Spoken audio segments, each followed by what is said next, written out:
Feriado é sempre bom. Feriado é uma das provas que Deus existe, entendeu? Porque se Deus existisse, todo dia era segunda-feira. Mas vamos lá, quero contar para você abrir sua Bíblia em Mateus capítulo 27. Mateus 27, 52.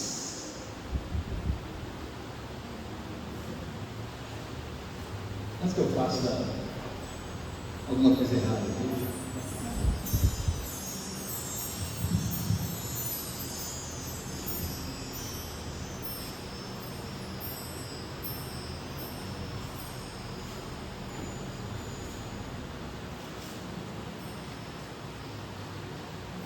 Mateus 27, versículo 52.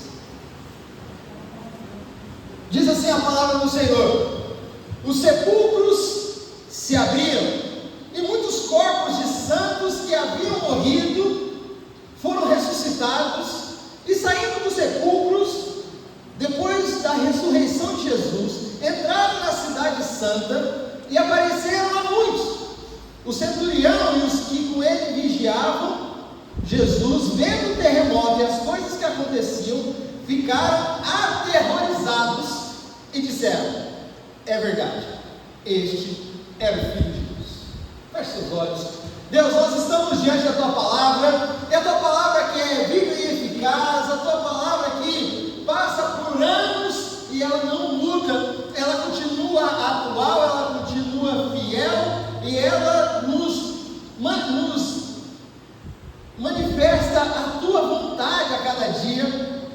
Pai amado, que nessa noite, Pai, nós possamos entender a revelação do Senhor para nós, através da Tua Escritura. Pai amado, que nessa noite nós possamos ter um encontro real e verdadeiro com o Senhor. Abra a nossa mente, abra o nosso coração, para que nós possamos entender aquilo que o Senhor tem para falar conosco nessa noite. Essa é a minha oração, Deus, em nome de Jesus.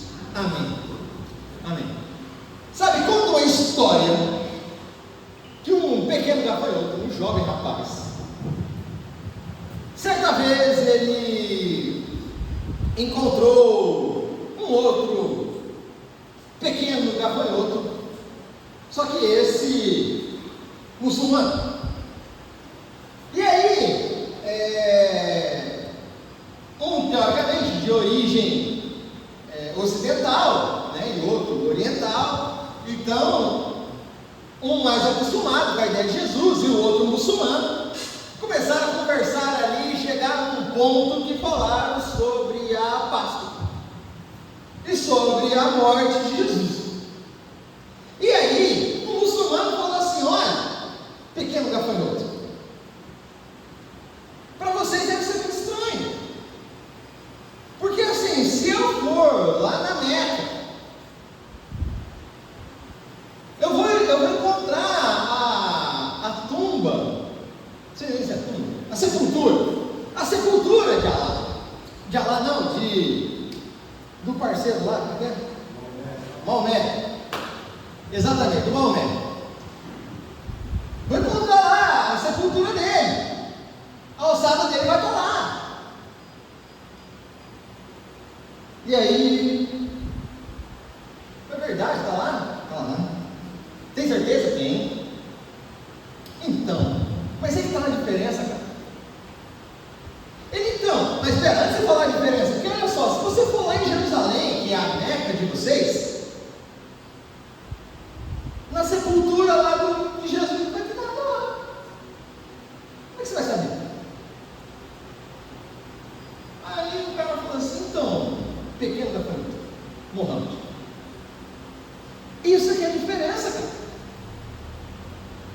Enquanto o seu profeta está lá, o meu morreu e ressuscitou.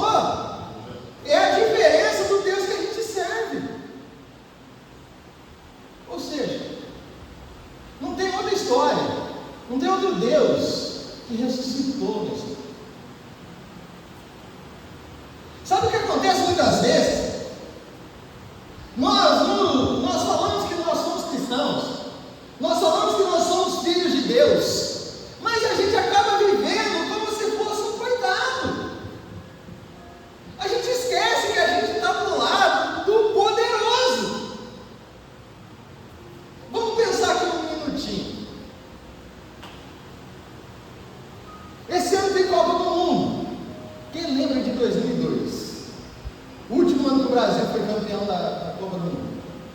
lembra, certo? Você puxar agora na memória vai dizer assim, alguns vão dizer, aquilo que era tímido. As pessoas tinham medo do Brasil. Naquela época as pessoas respeitavam o Brasil. Quem gosta de futebol? É ou não é? Mas tá bom, não vou pegar 2002, porque afinal de contas aquela seleção de 2002 perdeu para Honduras. Isso ninguém lembra, mas tudo bem. Vamos voltar um pouquinho antes. Copa de 94. Aquilo era time, aquilo tinha raça, não é verdade? Quem gosta de futebol balança a cabeça, esse ano não é? Pois é. Então e o time de 70? Aí sim a gente tinha respeito. Pelé e tal, e tantos caras. O Brasil, o Brasil é o país do futebol, tem o rei do futebol. O Brasil é temido, e aonde vai é Pelé, é Ronaldo, e por aí vai. E o brasileiro tem esse orgulho. E por que nós, como cristãos, não temos esse orgulho de dizer, eu sou filho de Deus?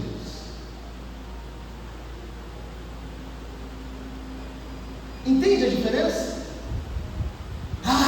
Sou brasileiro. Não, o país do futebol, o Brasil era temido. Cadê que a gente reconhece? Cadê que a gente acredita que o inimigo tem medo da gente? Se nós estamos do lado de Deus, do Todo-Poderoso, e essa data é justamente uma data para poder relembrar a nossa identidade, quem nós somos. Porque muitas vezes nós esquecemos. Folheia a sua Bíblia um pouquinho para trás, vamos lá em Êxodo capítulo 12, versículo 21. Êxodo 12, 21.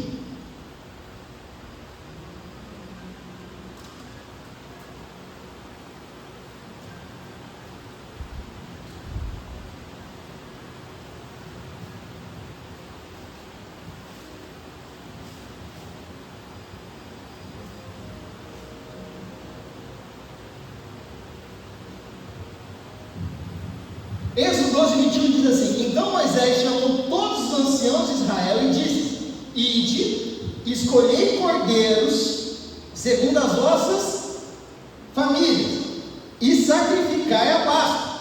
Pegareis um ramo de sopo e embebereis do sangue que estiver na bacia, e marcareis com ele a viga na porta e os 2 batentes, mas nenhum de vós sairá da porta da casa até o amanhecer.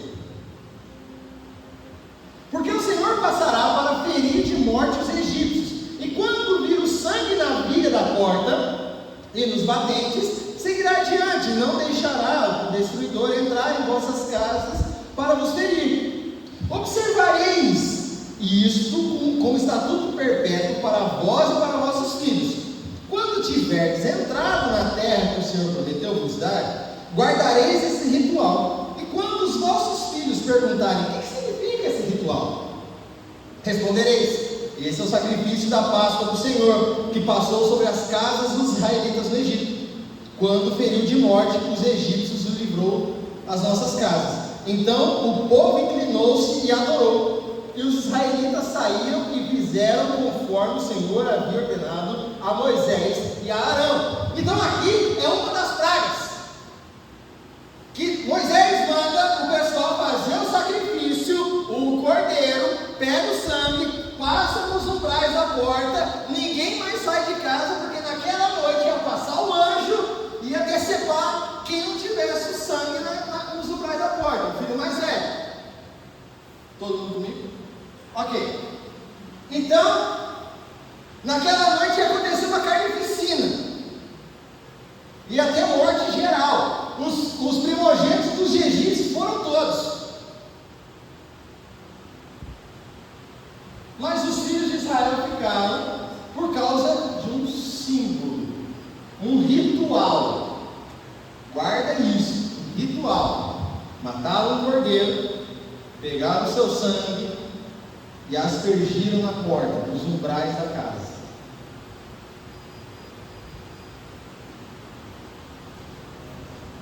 A Bíblia é muito interessante porque a própria Bíblia explica a Bíblia, e um texto ele tem um sentido profético instantâneo e futuro. Ou seja, esse texto ele está relatando de algo que aconteceu naquele momento. Olha, registra isso aqui, certamente o registro aqui desse texto aconteceu pós fato ocorrido. Uma tradição que ia se passando de um para outro, de pai para filho. Não, chegou o momento, vamos registrar isso aqui. Ok, mas aquilo estava acontecendo, a palavra do Senhor estava sendo dita: olha, você vai fazer isso, você vai matar o cordeiro, você vai fazer esse processo e pronto. Então, a palavra profética acontece naquele momento. Ela tem um efeito instantâneo, ou seja, era para aquela noite, era para aquele momento. Só que ela também tinha um efeito futuro. Folheie um pouco mais aí a sua Bíblia. Vamos para Isaías 53.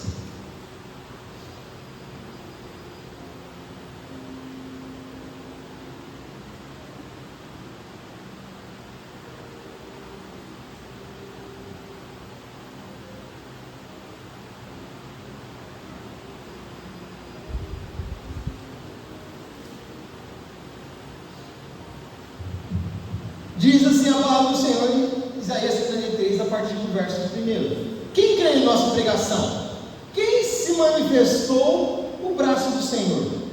Foi crescendo como um renovo diante dele, como raiz que sai de uma terra seca.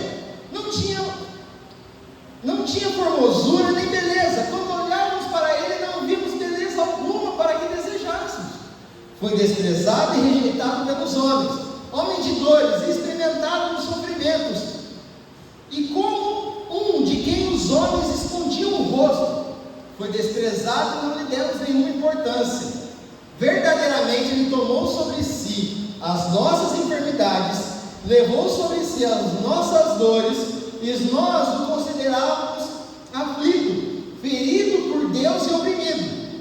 Mas ele foi ferido por causa das nossas transgressões e esmagado por causa das nossas maldades. O castigo que nos traz a paz estava sobre ele, e por seus ferimentos fomos sarados. Todos nós andávamos esgarrados como ovelhas, e cada um se desviava pelo seu caminho, mas o Senhor fez a maldade de todos nós cair sobre ele. Para aqui. Vamos voltar no Êxodo. O sangue estava nos umbrais, o anjo ia passar. Se não tivesse o sangue no umbral, um primogênito ia morrer. Mas antes, mais cedo, o que tinha acontecido? Um animal tinha sofrido. Aquele sangue estava dizendo: já houve uma morte aqui. Alguém entrou no lugar do primogênito dessa casa. Alguém fez a substituição. Pedi para vocês guardarem uma palavra que era ritual. Guarde essa palavra: substituição. Houve uma substituição. Um animal, um cordeiro entrou no lugar. Eu acabei de falar que o texto tinha uma profecia, uma profecia imediata e uma futura. A Bíblia explica a própria Bíblia. Isaías, ainda no Antigo Testamento, está registrando esse texto, e ele está falando daquilo que se cumpriu e daquilo que vai acontecer. Ele está buscando o exemplo da Páscoa e apontando para aquilo que vai acontecer. Quem está ouvindo o que Isaías está falando pode não estar entendendo. Hoje nós, dentro da história completa, o que nós entendemos? Poxa, Isaías pegou aquilo ali e está apontando para o futuro, para aquilo que iria acontecer. No Novo Testamento vai dizer que Cristo morreu por nós ainda na eternidade. Ou seja, na eternidade, o sacrifício de Cristo já havia acontecido.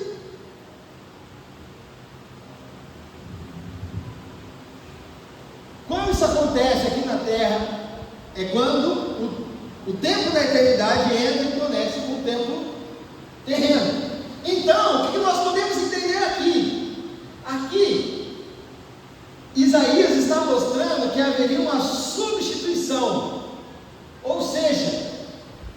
animal iria sair de cena, iria voltar um ser humano.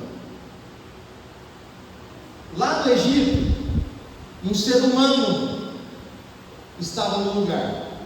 No povo de Israel, um cordeiro foi o substituto. Isaías está dizendo: ainda haverá um homem que ocupará esse lugar. Só que ele vai ocupar esse lugar para substituir outras pessoas.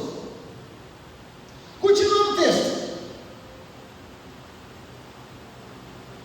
versículo 7. Ele foi oprimido e afligido, mas não abriu a boca, como um cordeiro que é levado ao matadouro, e como uma ovelha muda diante dos seus tosqueadores. Ele não abriu a boca. Ele foi levado por juiz opressor e sua descendência.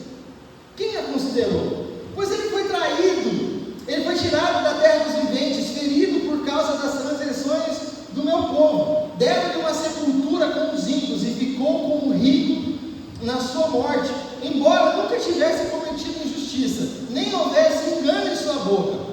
Contudo, foi da vontade do Senhor esmagá-lo, fazê-lo sofrer.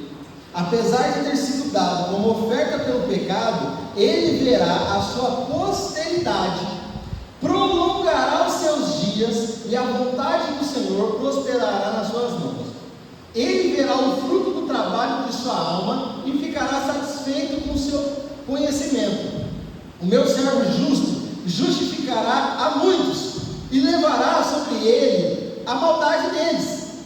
Por isso, eu lhe darei uma porção com os grandes, e ele repartirá o despojo com os poderosos, porque derramou a sua vida até a morte, e foi contado como os transgressores. Mas ele levou sobre si o pecado de muitos e intercedeu pelos transgressores. Alguém aqui assistiu o filme Crônicas de Nárnia? Por favor, não. Alguns assistiram. No filme 3, que é acho que é no 1, o guarda-roupa, a feiticeira, Crônica de Nárnia, é o guarda-roupa e a feiticeira. Um deles, 3 crianças passam pelo guarda-roupa e vão parar em Nárnia. É uma história meio viajada, mas você vai entender. E aí lá, o menino mais novo, o Eduardo, que já tem nome de menino atentado, pegou e se aliou junto com a feiticeira. Ela enganou ele.